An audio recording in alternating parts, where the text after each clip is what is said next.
Okay guys, now we're gonna do live $50, and because of all the feedback and how much I got told Demented Shark and I got in trouble for that, there's only one card we need in the beginning. We need to get it. Where is it?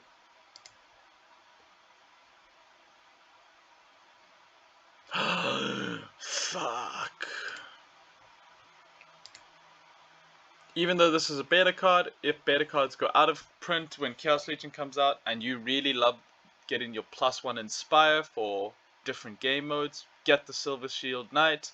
It's only $4. Pick one up now and you'll be safe. Okay, I'm gonna actually now start this video properly. Okay, let's look at some summoners.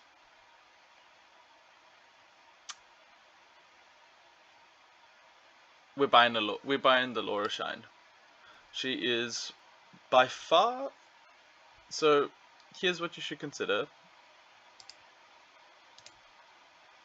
In terms of what these offer, this is very strong when a monster doesn't have armor and you give it armor. So it protects your archers and your magicians like tremendously well. It gives them an extra hit against melee monsters or archers, and for that reason it's really strong. So that's when you would pick this. So when you're playing the game and you've got your tanks, or if there's, if you put in a lot, if it's like 99 mana, maybe this is better. Mother Carla, the +1 HP is obviously when there's no armor allowed in the game, or you playing lots of healers, because the way healing works is healing works on percentage. So it takes your total HP and then heals, say, 30%. So if it does that, giving it 1 HP will take some of your monsters from a 9 to a 10 or from an 11 to a 12, giving it that extra percentage. So that +1 HP actually helps a lot with the healing. That said, if you're not doing either of those, Laura Shine just guarantees that everything gets 1 extra hit. So if this gives you 1 extra hit on your magic cards, this does it for your front line, this does it for your back line, and obviously I think the biggest curse is redemption, but in bronze and silver there's very few cards that have redemption, and I don't think there's any actually. So because of that, she basically gives you 1 free hit, so she's super strong. Definitely worth the $9 in my opinion. So now I'm going to look at the legendaries. I'm going to look at the legendaries, then I'll look at the epics, and then I'm going to look at the promo reward, the dice, and then the last thing I'll look at is the beta cards in case we want to go back and do some investments, which I didn't do in Earth, which is my problem. But looking at legendary cards, there's only one card that we can buy, which is Bella the Radiant. I'm not buying a Lens Master. This is literally a cherry of a cherry on the top, just to give you that with 1 mana, what you can get is just a free archer, but definitely not the best card. In terms of Bella the Radiant, super cool, but I'm not spending $40 on that. For what she gives you, it's definitely not worth it. In terms of epics, I already know what epics I want. There's pretty much the 2 best ones are these two, the 2 cheapest ones, and they're the best because of what they give you. In the sense that they give you a really, really strong position 2, and more importantly, they give you magic. So we're definitely picking up both of these. Doesn't matter how much they cost, it's worth it. So, in my opinion, her abilities are better, but her being 1 mana cheaper is what makes. I prefer the Mistress for that reason, but she does give 1 strength and 1 HP to everyone. So it is your choice, but pick up both, because in many times, like in the 99 mana games, I end up using both. Then the next things to look at are the Evangelist and a Thunderbird. This is super strong. I'm picking one up as well. It does a shit ton of damage for a level 6. It's a little bit squishy, but then again, we will have Divine Shield to protect it for 1 extra hit. So it's like, this is basically vulnerable to sandworms, but because we've got the Divine Shield, or what you would do is you'd give +1 armor, you just make sure that it's stealth resistant a little bit more. So after we picked up, I might take that out. But once we picked up our summoner, $9, we picked up our 2 strong magicians for position 2 and 3. Then we picked up a really strong backline archer. We're in a really good spot. So now we're going to go to promo, reward, and dice. I already can think of a really strong card that I've been using. And that card is a Crystal Smith. Because what the Crystal Smith does is it basically does the job of your the original tank healer, who I can't actually remember her name, but I will find it for you now. It's the 3 mana one. But for 1 more mana, she gives you that 1 damage, so really strong. Okay, now here's where it's going to get a little bit complicated, because I don't know if I want the Armor Smith. I really like Armor Smith, because I do an obnoxious build where you put the Taunt, you put the Armor Smith, and you put a tank heal in bronze. And that pretty much can actually win a lot of games, because the Taunt makes sure that these 2 are protected, and then these 2 heal you up and repair you up constantly. But because it's only got 1 damage plus the 2 damage of the melee, there are many matchups that it just ends up in a draw. But I'm going to add the Armor Smith because he's so strong, and nothing else level 1 gives repair.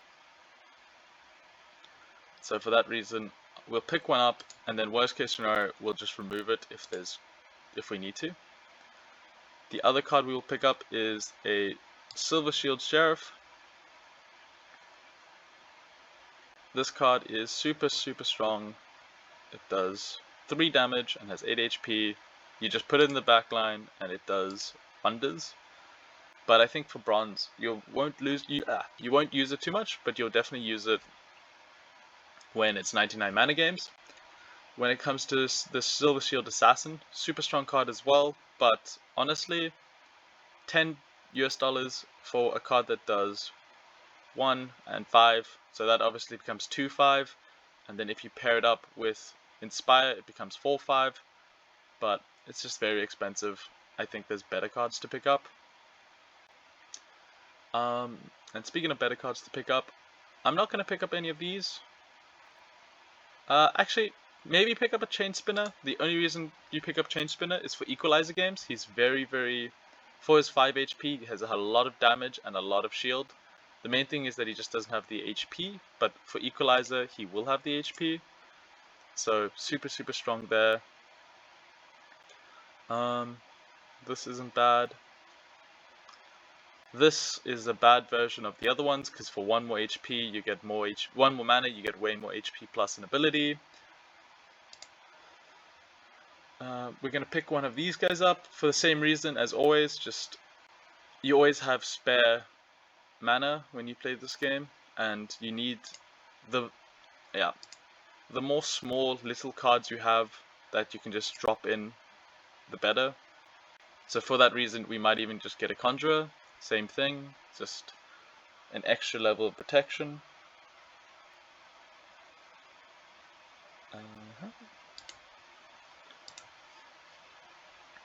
So we're purely just picking this one up for choice, but the other 2 are just so much better. And then we'll pick up the Conjurer to be the frontline tank for us, or position 2 tank, basically similar to the Fallen Wizard, Fallen Mage or something.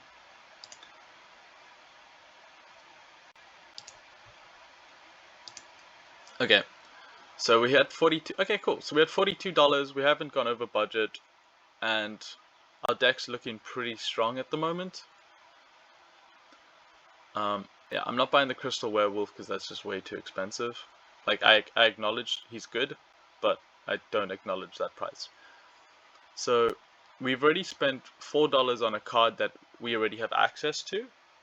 We might go spend another 8. If not, we'll go back and revise and look at what else we can buy. But just good summoner, good magicians, good archer, heal, tank, repair, big archer tank, good for equalizer, good for just spending 2 mana when you need it. A worse version of the magicians, but just in case you only have 5 mana spare and that's what you want to drop in for magic. and then a good, once again, just 2 mana, drop it in position 2 if you need to protect some archers. Okay, so now let's go look at some beta cards. If not, I still think I know what I want to get, but I'm just going to go just double check and see what's super strong. So in terms of what we spent 8 mana on, we already bought the Silver Shield Knight, because a lot of people like to do this Inspire strategy. So Super Sneak is when I use it, or Opportunity. You put him in position 2 because he's not a good main tank, but you'll give your main tank plus all of your other melee monsters that 1+ damage. So you'd pair him up with like the assassin, and then she would then smack daddy. So honestly, if I've got $8 to spend, oh, Divine Healer. So Divine Healer, I don't think we need a Divine Healer because we already have the substitute of the Crystal Smith. So I think she's going to be phased out. And in terms of what else I would spend my 4 mana on,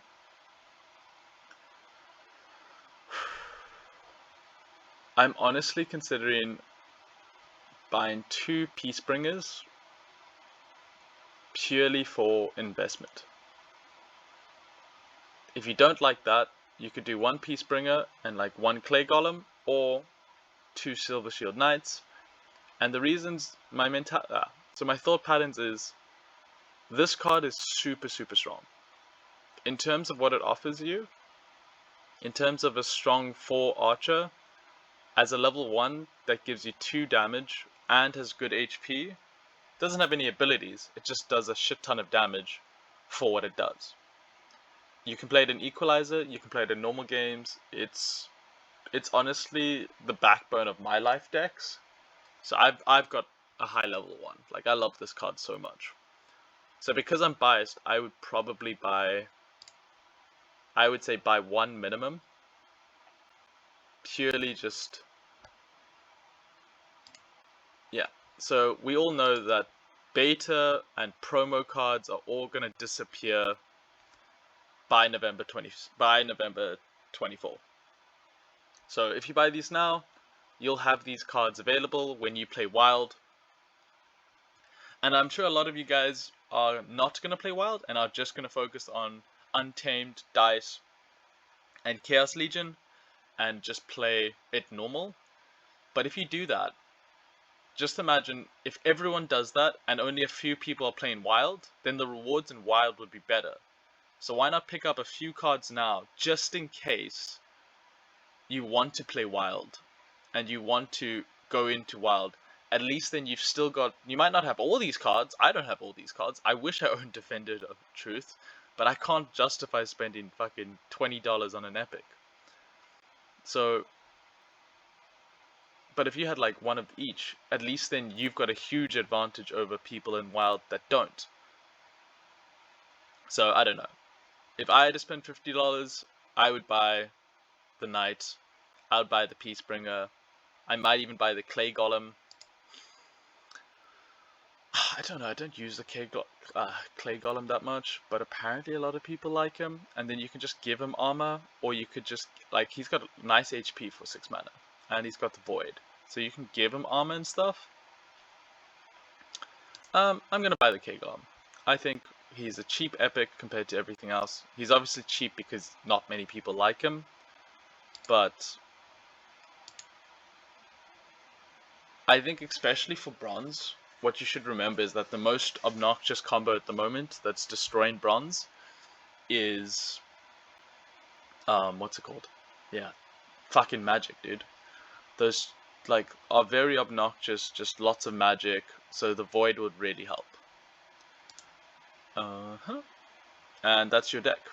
So please like and subscribe and let me know in the comments what you want me to do next. And if you're a new player, please use the promo code and I'll happily send you the $0.5 back to you. It just lets me know that people are watching and using the promo, and I'm helping new players join the community. Also, if you find me on the Discord, just pop me a message. I'll happily delegate any of the new players some power